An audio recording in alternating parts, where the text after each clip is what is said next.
What's up, everybody? I'm Dave Miranda, and this is episode 109 of Just Give Me 5. I hope you guys are doing great, continue to be amazing. We got a really awesome show lined up for you today. It's a little cold outside, so I had to bust out the beanie today, man. For Arizona it is. But before you do anything, I need you to hit that like button, I need you to hit the subscribe, and make sure you spread the word about Just Give Me 5. All right. Now, if you guys caught episode 108, you saw we had none other than the one and only Meme Mug, aka Biggie. And let me tell you, boy, was that a movie. You know, I told Biggie, I said, man, it's like we were running out of film on this one, man. Like, there's so much content, so many stories. I felt like we were just getting to the surface of everything. It's like, you know, there's just so much that man has done, especially for the scene out here. Street promotions, you know, DJing. His graphic design work, you know, it just, the list goes on, man. And, you know, Sean's always been a good dude, you know, known him for a minute. And, you know, it's just so, it was great to have him on the show. And make sure you guys watch episode 108. All right. But today's guest is one of the dopest producers that Arizona has ever seen. We're going to talk about how he became a producer. We're also going to talk about a Grammy nomination he got on a record he did for Lupe Fiasco. We're going to talk about his trap sauce, some memorable stories, including his group OTS, and so much more. So, ladies and gentlemen, without further ado, I present to you Checkin Traps. You live and direct with Checkin Traps, the Beas finest out here in this Phoenix, Arizona. And all I'm saying is just give me 5.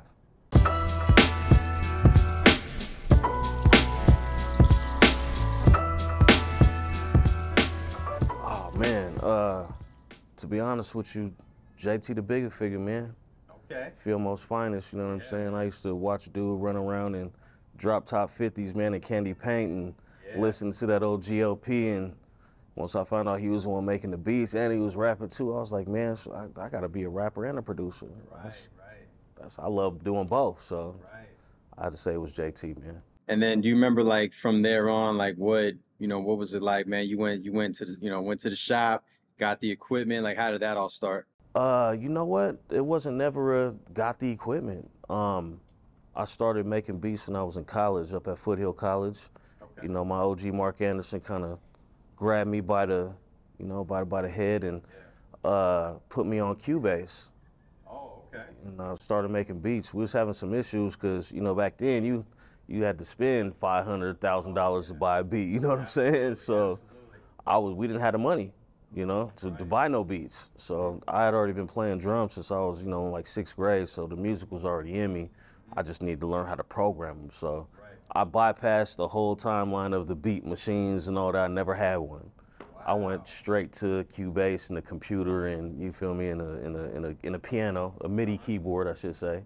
Everything was self-taught, man. I attempted to take a piano class one time in college, and I was like, yeah, I'm good. Yeah. I should have. I attempted to take a guitar class too, which I should have continued to both of those. Do you know how to read music?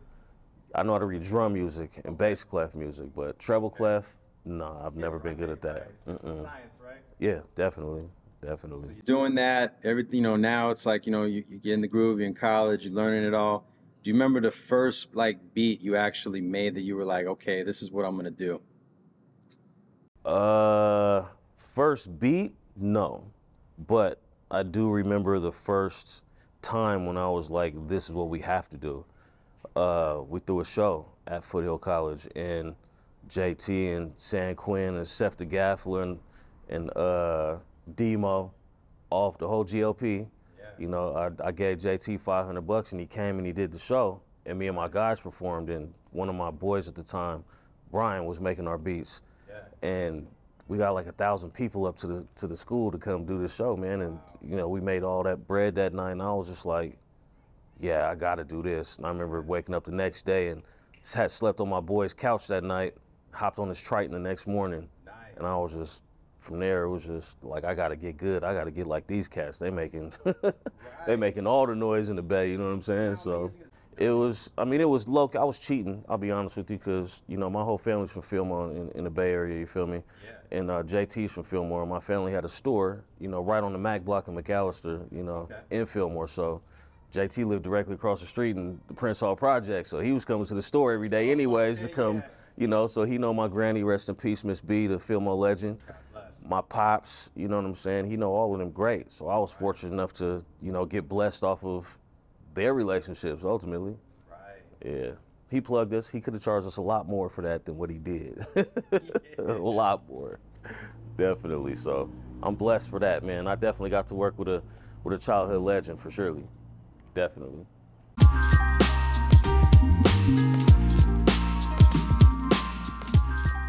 Ooh. OTS. I had moved out here with my guy, AK9. You know, we were selling CDs over at 75th and Thomas. What's that? Desert Sky? Desert Sky Mall, yeah. Yup, that was in 07, I believe, 07, 08. And yeah, man, I came out here, he had like 20,000 CDs in his garage. You know what that looked like? It took up the whole two-car garage, you know? Yeah, and so I came out here with my keyboard and my clothes, man. He gave me room and board to mix and master and produce his whole album. In the process of that, you know, he was getting out every day and slanging CDs, so I basically had to go with him because, you know what I'm saying? So I was selling his CDs and making a little bit of bread, and in the process of doing that, you know, I wound up going over to Tall Cat Studios just to record some of my own music, to get out the house. Didn't know nobody out here, you know what I'm saying? Right, yeah. Brandon and K Boog, my guy. Yeah. And I met G at Tall Cat. So G is his whole family is from the Bay. Majority of them from the Bay, and he got some in LA too. You know what I'm saying? Rest in peace, my brother G, man. Yeah, God bless. And yeah, man, we hit it off. He seen that I was from the Bay and I was hustling. He's like, oh, bro, you gotta come rock with us, you know what I mean? And man, we took it from there. Before I know it, man, we had a house together out in Happy Valley. We stugging it out, doing our thing, getting our money, selling CDs, selling this, selling that, doing our thing. And man, but by the time we looked up, we had 4 or 5 cats in the group. G had brought Jada in, he brought Cat in, YP, and we just started recording, man, and took it from there. Man, we just burnt out and crazy, man. We was always just having fun, and we always used to say on the set behind everything, you know what I'm saying? Yeah. Ooh, we going to the store. Yeah, I'm about to go to the store, get some cigarettes right now on the set. Ooh. Yeah. And that's how it really came about. Folks don't really know that, but you know, everybody always is asking, what's OTS mean? What it stand for? Like, it was never really a meaning behind it. Right. Honestly, it was just a saying that we used to say, and we shortened it to OTS and said on the set, and it makes sense, you know. But everybody thought it was, you know. We used to make fun of it, old turkey sausage, you know. Only the soft. You know, we made fun of our own stuff, man. We had fun with it. So, yeah, OTS, man, that's something that's tatted on me. It's never going to go nowhere, you know. And me and G started that up together in our living room, bro. If you can think off the top, what was one of the most memorable shows you guys did as a group? There's a couple. Okay. I think the one that stands out the most that we really tore the club down would have to been Club Red when Keek the Sneak and them was out here. Okay. It was back to back when Club Red was still cracking, you know. Yeah. Keek came out here. I have footage of it too. Keek was sitting on the stage right there. We all up there, just full. They had both sides open. Right. And the whole thing was full back to back, man. And we did our last 3 songs, and every single song that we did, the last few of them, everybody knew every single word to every song in the whole crowd. Something that I've, quite frankly, never seen in Arizona before. Right. We did some things that, you know, that woke some folks up to how it should be done, you know what I mean? Right. And I was just blessed to be a part of it. We didn't know what we was doing at the time. We knew we was dope. We had something, you know, not all of us was even the best rappers, but we knew that collectively we was doing some things that was crazy. So it had to have been the Keek the Sneak show at Club Red, and then we did Celebrity Theater. We brought Rick Ross.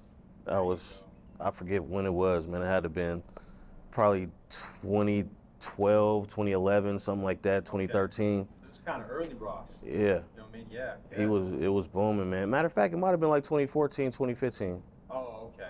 Somewhere around there. Right. Yeah, man, and We did a whole show. Nate Jetson and all the IF guys performed with the live band. Yeah. You know what I'm saying? We turned it up, man. We all came out one by one. We all did our, our individual songs. Then we all did songs together. I signed my first contract on stage for a record deal, with my guy Champ Town from Detroit, OG. He one of the original cats from Detroit to even before M and all them. You feel me? Right. Like he got a documentary too. That's crazy. Shows all Detroit. So. You did that on stage? Yeah. Wow. Signed the paperwork right on stage in front of everybody. Shout out my OG Miles. He the one that put me together with him, and we made it happen, man. And I'll never forget that day. We popped bottles of champagne and signed a record deal on stage. I don't think that's ever been done before, man. Dope, man. Yeah, it was dope, bro. I can't lie to you.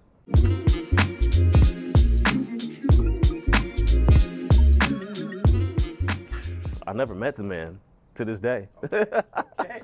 Believe it or not. Sometimes you don't have to, right? It's a true story. If I walked on today, he wouldn't know who the hell I was. Wow. But yeah, man, it came across. I was with my little brother Calypso, and we was in Vegas at the Palm Studio, and we made 2 joints this particular day, and I played drums on both of them. Okay. And the first one wound up going to Too Short, featuring 50 Cent, Twista, and Devin the Dude. And then the second joint was the How Dare You. So Pooh Bear, if y'all know who Pooh Bear was in the studio with us that day, and he was the one that wrote the hook for both of those songs. Okay. So, no, I'm taking that back, only for the How Dare You. So his original vocals, and Bilal probably would hate me for this if he heard it, but Pooh Bear's original vocals is doper than Bilal's in that song, to me. Wow. Pooh Bear is a monster. Right. He don't write nothing. He get in the studio. He have his little water. Happy birthday every other 2 seconds, And, man, and he created that crazy hook, man. And he wound up taking the song back to Lupe. Okay. And Lupe loved the song. They wound up taking Pooh's vocals off of there, slapped Bilal on there, and it came out on Food and Liquor too. So I was juiced because of that. It was a placement, you know what I mean? Absolutely. But what I didn't know is that it would be Grammy nominated. I had no clue. I just so happened to be, looking at the list of producers for the Grammys that year. So I'm looking for Lifted to get one because it's the same year that Lamborghini Mercy came out. Exactly. So I'm looking for him hoping the homie get, an award. And I'm looking at Rap Hip Hop Album of the Year, and I see Lupe Fiasco on the list. And I'm like, You're like, wait a minute. hold up, since we did a beat on there, Yeah. don't that mean that? Wow. So I wound up calling Calypso. It was Calypso's birthday too. Oh, wow. And I called him. I'm like, hey, bruh, what does it mean when, an artist drop a project and you got a beat that you produced on there? Yeah. And does that mean it's nominated for a Grammy? He was like, hell yeah. Damn right. I said, well, bro, we just got nominated for a Grammy, homie. He said, what? This fool must have, you heard the phone drop and everything. You heard him screaming in the background. I'm at work at the time, man. I was working at a call center, man. I just had my first kid, man. I was down, doing bad. Right. And I couldn't jump up and down. I'm like sneaking to get on the phone to call him anyways, you feel me? Man, and I must have told him that, bro. I must have hurried up and took my break and went outside, man. I wound up taking an hour-long break and got written up for that day. I'll never forget it. But Well worth it. Yeah, fam. got nominated for a Grammy, man. So I was invited to go, but I couldn't go because I just had my daughter. Oh, So I couldn't even go to the Grammys itself. But my guy, Calypso, was there, and he represented for us, and it was the dopest thing that could have ever happened. That's amazing. And then that same song, just probably 7 months ago, that song, or was it the album, went gold. It was the album. Yeah. He posted on his IG. Yeah, the album went gold. So I was like, got my first gold record too out of it 10 years later. But hey, I'll take it, man. That's an accomplishment that most folks can't say they got. I'll take it, surely. I wonder how it happened with Bilal. Maybe it's just the same label or something, or why they went with him. I'm pretty sure. I mean, Bilal got that soulful taste that mixes in with. Talent. I just wonder, like why they. Yeah, that's what I'm saying. Because of the soulful taste, they just specifically wanted him. Plus, I'm sure Pooh Bear was cool with all the 3 of them. Yeah. But I believe Bilal was in the studio already with Lupe working on some other records, anyways, and that one just fell in and wound up being the one to make it on the project. There we go. Okay. So it was the luck of the grab. We didn't even know, you know what I mean? Right, exactly. We knew that Pooh Bear was trying to get him the record and get him to work on it because Pooh Bear believed in it, but outside of that, we had no indication that it was going to happen at all. Wow, man.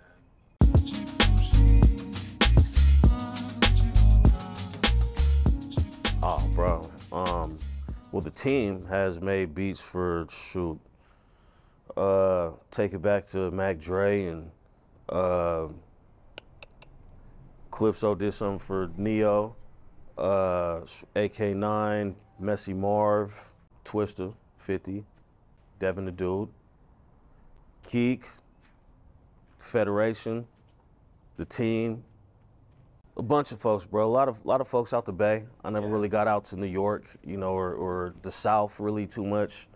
But it's a bunch of placements coming down the timeline or the pipeline right now. So it's gonna be some new ones to add to the list coming up here soon. Oh, Mr. Fab, that's another one we just did recently. And then let's take it to the current. Like, what do you got? Tell us what's going on now. Man, we just dropping records, man, and making music. You know, this is my therapy, so I'm gonna be in the studio regardless. Absolutely. Studio's in my room. You know, I wake up to it, I go to sleep to it. So I just released the Pusha song. It's my new single with my sister Lisa Finay. Another beat that I did. I actually, you know, wrote that song too. About to release a new song and a new video every month for this whole year. Nice. So I already got my next 2 done. I'm producing my brother Faye 45. He's dropping a bunch of crazy stuff with, we got some beats from my brother L Fingers, OTS, you know what I'm saying?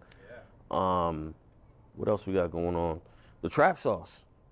That's really where my heart's at, is really in the sauce. I'm really just using the music as, you know, kind of the sound stream for, you know, the background for the sauce, utilizing my music industry plugs and people and connections to, you know, put together, you know, some dope commercials and ultimately some dope marketing for the sauce itself. You know, Tell us about it. Man, don't bite your fingertips off eating that Trapp sauce, man. You feel me? It's just a barbecue sauce, man, like none other. It ain't your regular hickory smoked sauce, you know. You can put it on anything. I use it to marinate food. I use it to barbecue food. I use it as dipping sauce. My kids do. My friends do. I got pictures of folks making spaghetti with it, putting it on, you know, grilled and fried shrimp, pizza, hot dogs, any finger food you can possibly imagine. I've marinated steaks and chicken in it with it overnight and all types of stuff, man. So it's my grandfather's recipe. My grandfather, John, he handed it down to me probably about 10 years ago or so. And I finally just decided to bottle it up, see how people like it. And, you know, I always been making it at all the barbecues of kids' birthdays, you know what I mean? And everybody's like, man, I need some of this, I need some of this. So I finally went on ahead, man, and it took off. I made a couple commercials and it got to the point to where now it's just kind of moving on its own. And I'm just about to step up the marketing so we could do more. I've just been kind of scared because I'm one man, you know, don't want to take on too many orders, you know, and outgrow myself. But I have been in contact with Safeway. I've been in contact with Costco buyers. Been in contact with a couple of, you know, prominent grocery store chains that we could possibly get into. One of my close friends, Bobby V. Shout out Bobby V. You know, that's what he did for a long time, was food and liquid distribution. So I was able to, you know, kind of put some stuff together and make it happen. Now we're in a position where, shoot, another 6 months or so, once we get this new manufacturing plant up and running, we'll be able to pump out some pallets on the daily. Nice. So that's what we're trying to get to. There we go. Yes, sir. Hopefully it happens the way it's supposed to. Granny got me, so the blessing's gonna come down.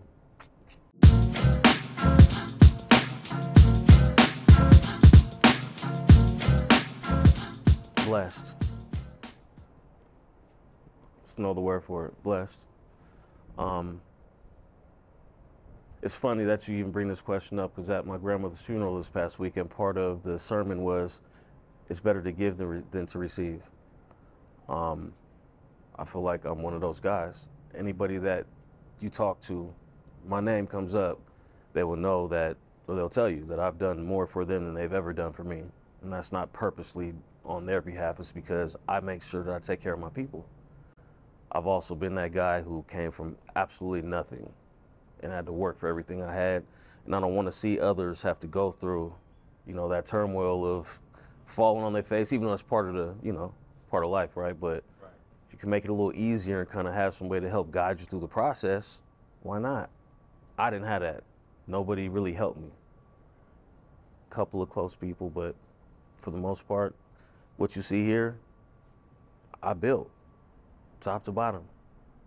So blessed. That's the one word I have to answer that question. Yeah, man, Checkin Traps. I'm live and direct.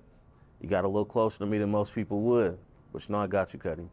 I just wanted to sit here, give you a little piece of me, a little piece of my family, and let you know that I got y'all if you ever need me. And that's my 5. You feel me? And there you have it. Man, shout out to my brother Checkin Traps, man. Traps is a good dude, man.